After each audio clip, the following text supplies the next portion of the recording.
So, welcome back to Smarter Hospitality Talk. My name is Klayton. We're here with episode number 2, which is if you're hiring for experience, listen to who you hire. These Smarter Hospitality Talks are for you business owners and employees working in the hospitality industry, tailored to real life situations, concerns, and issues that are arising in hospitality today, and helping you find a roadmap through navigating those tricky situations.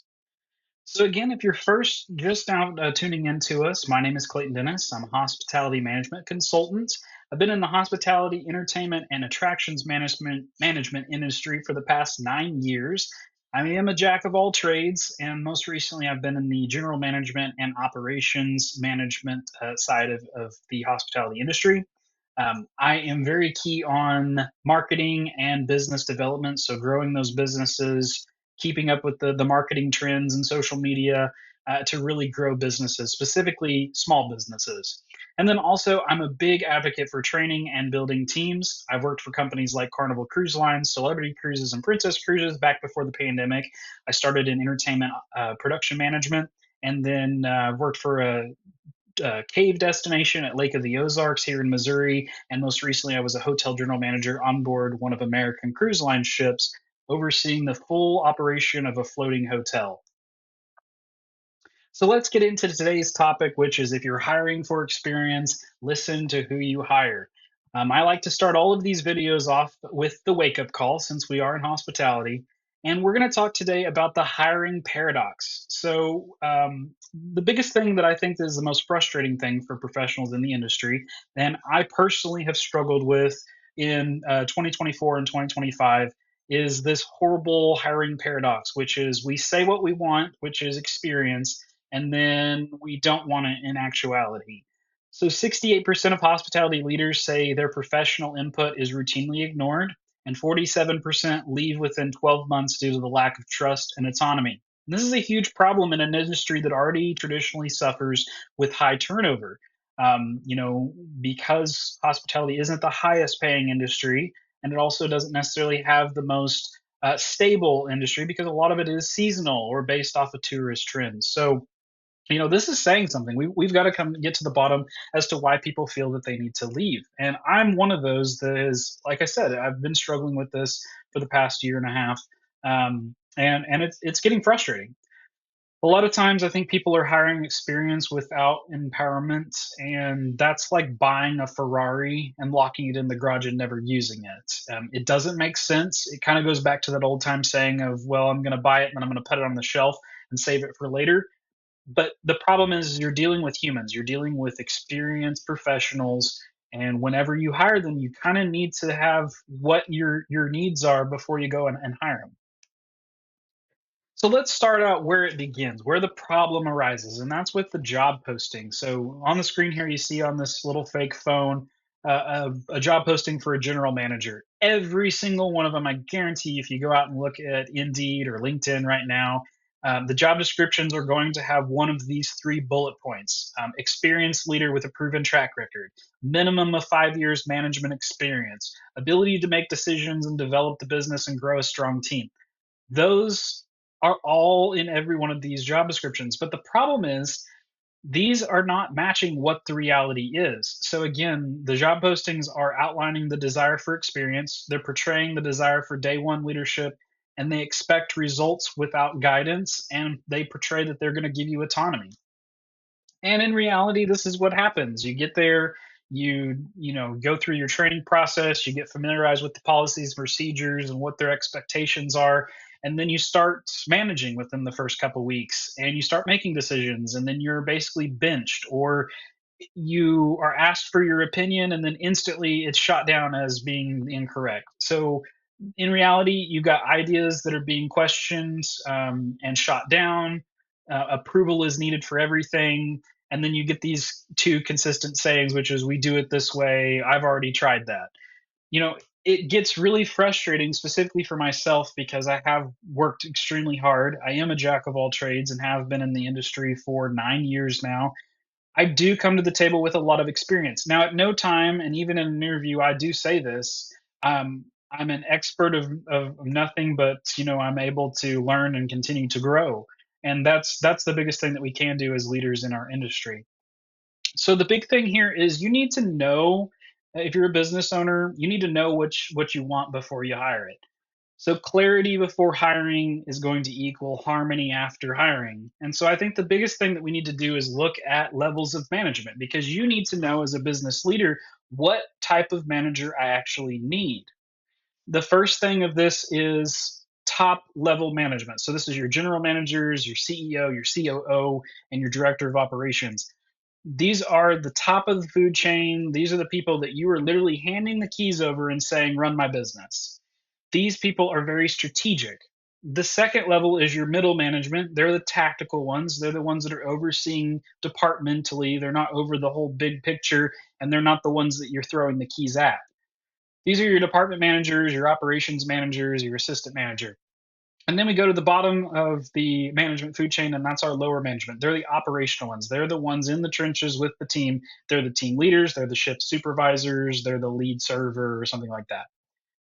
With this, we need to understand whenever we go and post a general manager job description or job posting, we need to understand that we are instantly looking for someone with experience. If you're not looking for someone with experience, then you need to start at the bottom of the management types. You need to start at lower level management, and then you need to train up.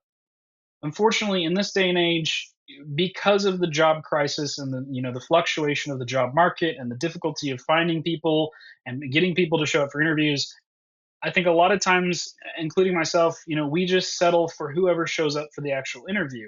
But the problem with that is whenever the person does show up for the interview, you still have to give them the benefit of the doubt. They're coming with experience, and if they're not, then you need to consider them not as your top level management. So I think that it's very important that anytime that we're in hospitality, in a scenario, we need to ask ourselves questions. We've got to question ourselves as leaders, because probably our customers, our senior leadership, or our team are going to be asking the same questions under their breath. So in this situation, for when you're building out um, your job descriptions, or you're determining if you actually need to hire a manager, the biggest thing that you need to ask is, number one, what are my needs? What am I wanting this person to achieve? Am I wanting them to take full control over the business? Or am I wanting them to come in and learn how we do things and then grow with our company? That is a very big difference there. The next thing is, do I want to run the business? This is a big one for small business owners. So in this day and age, if you're hiring a general manager and they are coming to your table with experience, you need to quickly ask yourself, do I want to run the business? Because I'm going to tell you one very critical thing here. If you don't want to run the business every single day, and that is why you're hiring a general manager, then let them run your business. If you want to have your hand in everything, then do not hire a manager. Stay out of it. You need to hire that lower level management and then grow them into the potential of taking over the business someday. But if you're wanting to get out of the business, you're wanting to be hands off, you don't want to be in the daily run of the mill operations, then you need to hire a manager and you need to let them do what you're hiring them to do. Next, what am I willing to let go of? Are you willing to let go of financial controls? So are you going to give them a corporate credit card that they're going to go out and make decisions and make purchases without you having to approve every single one of them? Are you going to give them access to all of your proprietary information, including recipes, websites, social media, and then also your standard operating procedures and maybe some of your proprietary information of how you do your business? Are you willing to let go of that? If you're not to any of these questions, then you need to reconsider hiring a manager. The next thing, how often do I expect communication? So I think this is very important and very pivotal in today's times of managing operations for hospitality is communication. Communication is key. We've got 1,000 different options for you to communicate effectively in 2025. But the expectation has to be set between the owner or senior leadership and the leader that you're hiring. Do I want to have meetings with them once a week? Do I want to have meetings with them once a day? Do I want to have meetings with them once a quarter? That's very important, because that's how you're going to build your structure, or what I like to refer to as guardrails, so that they know where and when they need to be communicating and how effective that needs to be with you. If you want to be completely hands off and you just want to get the reports and the check in the mail, then that's perfectly fine. But you need to set those guardrails and those expectations right out of the gate. And then finally, what is my timeline for trust? This is a big one. If you're hiring a general manager that has experience in the industry, let's say more than 5 years is what you're hiring them for, then they need to have a quick express lane to your trust, because you're wanting them to step in and take over your business and start making decisions and start growing your business in the direction that you want to go. You need to have a timeline. So is it going to be 30 days, 60 days, or 90 days, or is it going to be all the way in a year and then you finally give them the reins? You need to evaluate this yourself before you hire, because it's only going to cause frustration down the road, because they're going to start to feel micromanaged. They're going to stop making creative decisions for you when they do feel micromanaged, and then you're going to cause them fatigue and burnout, and they're going to end up leaving. So you've got to know when you're going to let go of the reins. Autonomy is the new ROI, or return on investment. So general managers don't need titles, they need trust. And that is really true. In 2025, the biggest thing for hospitality is we're trying to stay ahead of the curve. Um, just for example, every RV resort out here is getting covered wagons, or they're getting um, new food and beverage options. It's literally contagious. Every one of them is changing how their operation goes, and that's because it's an industry standard. That's what the guests want. Glamping is actually becoming one of the most popular across the nation way that people want to stay. And so that's why we're seeing a lot of these glamping resorts popping up all over the place. With that being said, you need to allow your managers to have some autonomy so that they can stay ahead of that curve. They can start making and testing and seeing how things work, getting out there to conventions and seeing how other facilities or other companies are doing it. Empowered managers see 18% faster guest issue resolution. They see 24% higher staff retention, and they see 31% increase in guest satisfaction. That's according to AHLA in 2024. With that being said, you need to empower your managers. We talked a lot about presence in the very first episode and how empowering your team is the big part of that. If you're hiring a general manager or you're hiring an upper manager to take over your business, you have to let them be autonomous. You have to empower them to make decisions, both good and bad, and you've got to support them in however they do that. So, with this, empowerment is the very first step. You have to empower them to make a decision. You have to empower them to make purchases. You have to empower them to make decisions, both good and bad. That's how you learn and grow as a business. If you never take a risk, then you're not going to change how your operation goes. You're not going to allow your employees to grow as a team, and you're definitely not going to allow that general manager to flourish in a place where they're allowed to try new things and grow their business. The next part of that is speed. The faster that you allow for empowerment, the faster that your managers are going to start showing results. The next part of that is the experience. If you have their empowerment there, you've allowed them to start making decisions, they're rapidly starting to make changes in a positive direction, and then you're improving your experience, that is all going to entail into more revenue.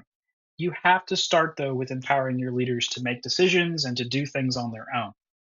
The owner's reality: fear disguises control. Now, I'm guilty of this in the past year, because I don't understand it. I don't understand why people hire experienced managers and then literally sideline their creativity, sideline their experience, and sideline their abilities to want to try new things and try to grow the business, which is what they were really and realistically signed on to do. I think that a lot of the times it's because when owners or companies want to do this, they are fearful, because there's a fear of losing money, there's a fear of losing their reputation or their grasp on the market, and there's also a fear of losing their identity in their business as a person. Because once you start allowing somebody to make a lot of decisions rapidly, and you give control over to a person and you empower them to do all this, it can be scary, because let's face it, you don't know if it's going to be a win or a loss. Nobody really does. But that's the problem with hospitality: is you have to take risk. You have to stay above what the current standard is. You've got to be thinking outside the box constantly to stay competitive in the industry, and you've got to make sure that your quality standards are staying a step above everyone in your area. To do that, you need fearless leaders. You need leaders that take risks, that take chances, that drive their teams to that success. The best owners don't lead with fear. They equip, empower, and trust. That's the big three right there. So, first is they're equipping their team. The thing that we have to do as owners in this business, if we're going to hire a manager to lead our business or take control over our business, is we have to equip them with guardrails. And when I refer to guardrails, I'm talking about we need clear roles and responsibilities, policies, procedures, and standard operating procedures. We need to tell them this is your recipe to success. This is how we want our experience to translate to the guest. This is our goals for you in the first 30, 60, 90 days. That's equipping them for success. The next thing is we have to empower them. Now that we've gave them the equipment that they need to move forward, we have to empower them to make the moves. We have to let them take risk. We have to let them start making some changes and experimenting. Now, at all times, we can still be a part of that, not as micromanagers, but we can continue to observe. We can and continue to build that trust with them. But then overall, we do have to trust them. You have to listen to certain things that they're saying, and you do have to take it into consideration. Now, I'm not saying that you have to do everything that this person tells you to do, because that would be pretty scary. But what I'm telling you is you do have to listen to who you hire. You've got to trust them enough to take risks, and then you've got to trust them enough that if something goes wrong, that they're going to be able to fix it, and you're going to be able to step in and help them make that repair. So the owner's reality continued. Expertise isn't enough. Experience gets you hired. This is kind of the employee standpoint. Experience will get you hired, but emotional intelligence keeps you effective. This is one thing when I was creating this talk that I actually took straight to home, and that's because I have struggled with this. The biggest thing is leadership. You can quickly turn yourself into an ego.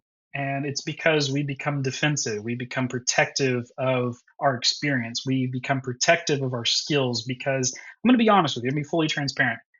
I'm very insecure because I'm a very young leader, and I have been. I started working for Carnival Cruise Line when I was 21 years old, and I was one of the very first entertainment technical managers that they'd hired off land to go and take over a ship.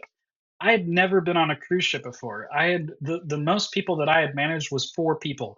And so in that situation, if we look at this, they equipped me with great training. They sent me to a ship for a month to shadow an entertainment technical manager on board the ship. I also did a lot of the tech calls with all the shows. I went and followed the broadcast team as they went and repaired TVs in the cabin. I got that hands-on experience. I was equipped with the tools for success, with the policies and procedures, how we do things, the reporting structures. And then after that month, I was transferred to my ship where I remained for the remainder of my contract. So with that being said, Carnival Cruise Lines, they equipped me with the resources. They empowered me to make decisions, and they empowered me also to fail, because they were going to be there and they trusted that I, as an individual with my experience and with my drive and my emotional intelligence, was going to make the right decisions. And if I didn't, they were going to be there to train that out of me, basically. That's what we have to do as small business owners is we do have to um, kind of step away from our egos. We do have to get outside of our comfort zones, and we have to allow our employees to have those 3 things. Um, and we have to equip them with the guardrails. We have to empower them to make decisions, and then finally, we have to trust that no matter what it is, trust that we're going to get through this together. As an employee on this side, we have to have emotional intelligence because we need to know when we need to zip our lips and we need to know when to fight. Um, I struggled with that in my early on in my career because I'm very strict on compliance and safety. And if I don't feel that what we're doing is safe or is not in compliance, I'm the first one that will stand up and say, "Hey, this isn't right. We need to fix this." Sometimes you need to just sit back and not say anything and listen and take into consideration on the owner's side or the company's side what's really at stake here. Um, so what we need to understand is that our expertise without adaptability becomes ego, and that can easily happen because We can take our experience and we can go wild with it. We can say, well, at this company, I did it this way, and this is the way it's supposed to be done. Or the law book says that we have to do it exactly the way this states. However, there may be an easier way, or there may be somebody with more experience than you that gives you new ideas and that's trying to teach you, that's trying to bring you into it. And you need to be adaptable, because if you don't and you start becoming standoffish and you start defending your ideas, then that becomes ego. The breakdown: when experience meets ego. When leaders stop listening, experience stops growing, and that's totally true. Whenever my ego gets ahead of me and then I completely shut down, that's when my burnout begins, and that's when I start looking for a new job. And that's from a leadership standpoint. Now, that's also coming from an ownership standpoint or from a senior leadership standpoint to my employees, because if I stop listening to my team and they've got some great ideas or they've got some major concerns, then they are limiting what I can do. They're limiting my experience, and they're limiting how much we can grow as a team. The clash between experience and ego is where most leadership breakdowns begin, and that's totally true. It's honestly the personal little, sadness. It really is sad, because as humans, this is where it all starts to break down. It's when I get personal. It's my business. I know what's best. I've heard that from the owners that I've worked for. And then the next thing is, something that I'm saying. I've done this before. I know it works. But if when we say those two statements, we're instantly putting a stop sign up and we're preventing ourselves from moving forward. So here's what it looks like in kind of a negative feedback loop. First, you hire the employee. Um, you challenge them, and then their expertise comes to mind, so the ego starts to get into there. That creates resistance, that creates distrust on both sides, because then, does this guy actually know what he's talking about, and vice versa. These owners, they're absolute morons, they're not listening to what I have to say. And then this becomes a vicious cycle in everything that you do, until you break this feedback loop and you've gotten to the point that you're in burnout and you begin looking for a new job and you just walk away from it. It's not productive, it doesn't work. So how are we going to get through this? This is going to be the partnership equation. It's where ownership and leadership work together and they create growth together. To do this, we need to clearly define the roles of the owner's or the company's role and the leader's role. So the big picture versus my role. So, from an ownership or a company's role, they're the ones who create the vision and they're the ones who define what the risks are. They're also the ones that are putting up the investment. I mean, it's their money. And then finally, it's their legacy on the line. It's their life, it's their business, it's their decision. I mean, it's their property. That's what they're putting on the line.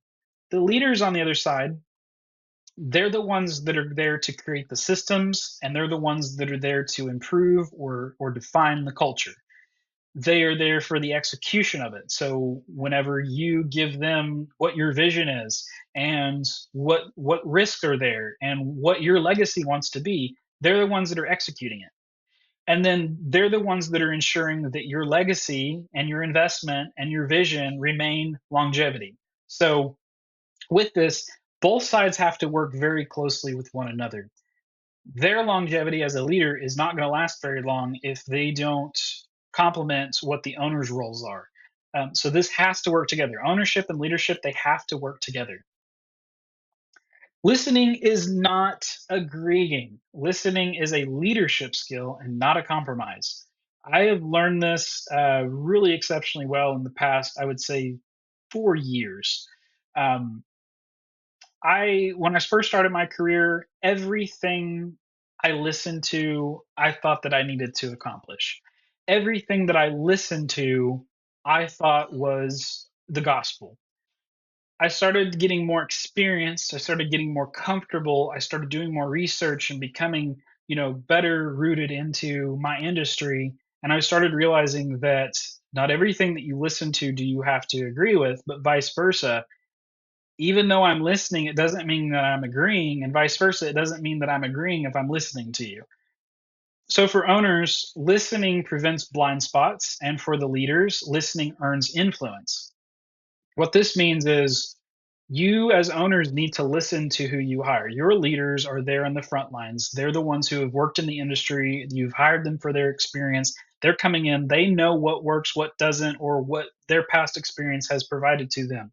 What you have to do is you have to work together with them. They're going to present to you what they feel are problem areas or things that may need your attention that you may not have paid attention to or may not have thought of in your vision.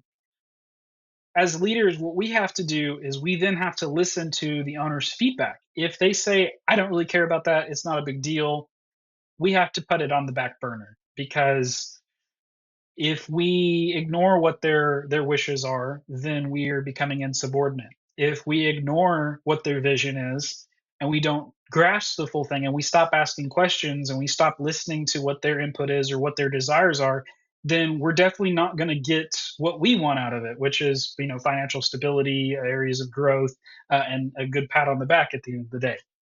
So teams with active listening leaders see 23% higher engagement, they see 19% faster problem resolution, and they see 27% greater trust in leadership, according to Gallup in 2024. They're three times more likely to stay with the company or organization long term if they feel like they're what they're saying is being listened to, and it's actively showing results or it's actively creating more discussion. The big thing here is owners, when you hire someone with experience, not everything that they say are they asking you to agree with, but what they're presenting to you is areas that you may not know about, that you previous management or your vision hasn't accounted for, that they know from their experience is pivotal to moving the operation in the direction you want to go. From the leadership side, we're not necessarily having to compromise, but what we have to do is we have to play a very delicate game of balancing what the owner's wishes and visions are. Because again, I'm going to go back to the slide. The owner's role is the vision. They're the ones who take the risk. They define what the risks are. They're the ones that are putting their own money into it. They're making the investment in it. And this is their property. This is their legacy. This is their life. What we have to respect as leaders is we do have to listen to their guidance. Now, they may be completely wrong, they may be off in left field, but what we have to do as leaders is we have to listen and acknowledge and proceed with caution. But at the same time, we can continue to bring up those topics over and over again, because if they are concerning to us, then that's definitely what you need to do. The best ideas rarely come from the top, they come from the front line. And owners and leaders really need to focus on that in 2025. Your frontline employees are the ones who are out there fighting the battle for you each and every day. So I want to talk about my 4-step listening framework. The first step is we have to align. So we need to clarify what our mission is, what is our goal, and what is our outcome expectation. So with this is very good because it's on an employment side of clear roles and responsibility. Then also we're setting up what you're saying that your goal is, where you want to be, what the financial goals are, what your guest satisfaction scores need to be, what your KPIs are, and then how much money you want to make at the end of the year. With that being said, we need to align. So we need to understand that. But nobody can understand that from both the ownership and company side or the leadership side until we align and we understand completely. So until we're on that same level together, then we're not going to be able to align. Because if you're saying that I want 3% ROI, and then the GM says, oh, well, I think we can be at 6% ROI, even though you've done the research and there's no possible way to do that, then I think that the biggest thing is you need to understand what clear roles and responsibilities, what realistic expectations are. The second step is everyone on both sides of this needs to ask questions, and they need to be comfortable with being asked questions. Create consistent, judgment free feedback sessions, because if it's okay if I approach the owner and I start asking some serious questions like, hey, why did you not get your fire extinguishers certified for the past 6 years? That's a really important question, because it's not that I'm judging you, it's because it's a serious, you know, compliance issue. On the same side of that, the owner should be able to come up to me and ask, why did you go and spend $500 getting the fire extinguishers certified? I need to be able to provide a judgment free zone. They need to be able to provide a judgment free zone. And we need to be able to ask real adult questions. And then next, we need to be able to act. So implement or explain the reasoning behind no. It's very hard for leaders to be told no, especially, very strong team building, growth developing leaders. They do not like the word no. But I think it's important that we get told a lot, to get told no a lot of times, because it continues to allow us to be a flexible. It continues to challenge us as leaders to come up with different solutions, to ask different questions, to align better, because maybe we didn't align and maybe we didn't ask the right questions before we acted.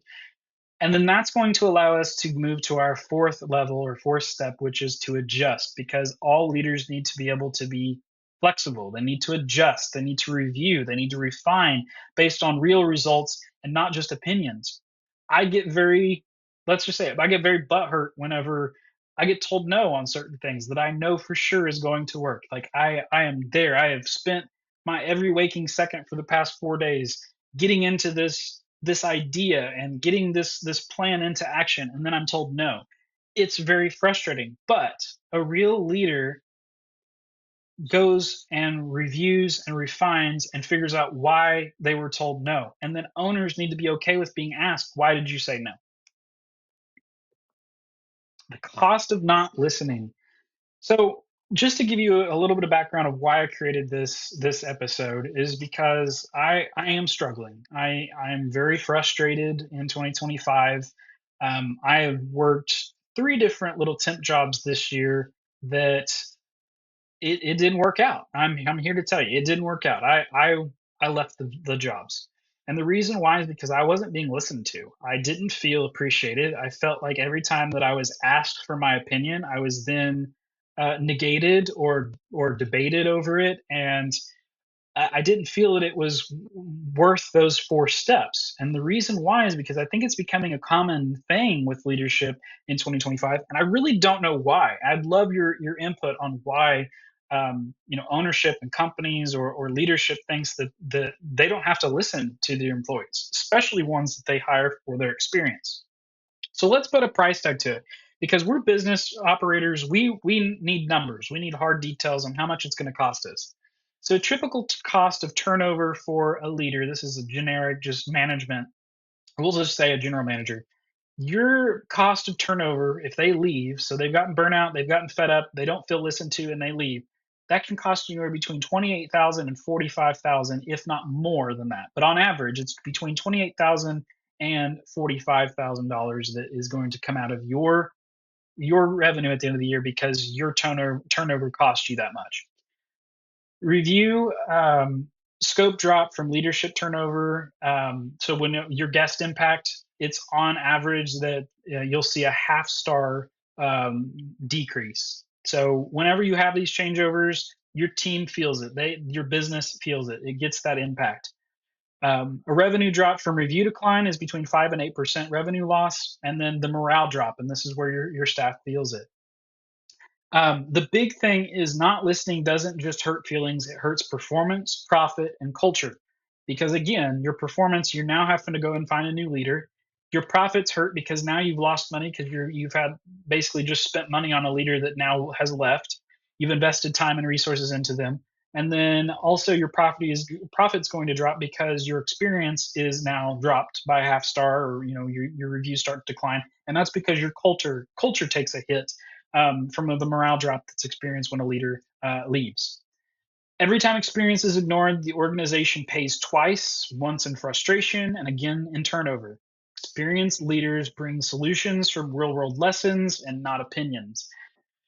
This is a big one. I mean, the cost is there. It costs not only physically to the business, but it also causes mental loss as well, because you're having to rebuild from the ground up your leadership team, and create that culture back again. So from hiring to hearing, you don't need more staff. You need better dialogue. This is the thing that I'm going to say and be completely blunt and honest. In 2025, it's simple, cut and dry. You need to ask yourself, do I really need to hire a manager, or do I want to run the show myself? If I continue to want to hold the reins and be the ringleader of my business, then you don't need to hire a manager with experience. You need to hire someone with no experience and train them. Tell them to watch how you handle situations. Train them on how you want your business ran, but don't hire someone with experience if you want to hold the reins and you want to run the controls. Most operations don't have a staffing problem, they have a listening problem. And that's because the leadership does not listen to their staff. Staff don't feel valued, they don't feel heard, they feel that their ideas are not going to be used, and they don't feel important to your business, which means they don't have really a need to stay with your business. Great hires don't fail because of skill, they fail because no one listens to what they have to say, at what they see, or what they need. And that's the fact of the matter. If you hire me as a general manager to run your business and to grow your business, and you've set clear roles and responsibilities, and you've given me what your goals are for this year, and then I get there and I start outlining my plans, I start building my team, I start building the SOPs that need to be put into place, I start making necessary changes with your approval, and then boom, all of a sudden you sideline me, or you put me on a shelf, it's definitely going to make me not a very happy person. It builds frustration, it builds that burnout that we talk about a lot, and it definitely starts to make me want to find a different job because I don't feel listened to. I don't feel valued. I don't feel that my opinion is important to you. You don't hire a manager to mirror your ideas. That's the big thing here. Whenever you hire a general manager to run your operations, they need to be autonomous. They need to think on their own. They need to be able to have the freedom with those guardrails that you've established to make decisions and to try new things and to make changes and learn from them.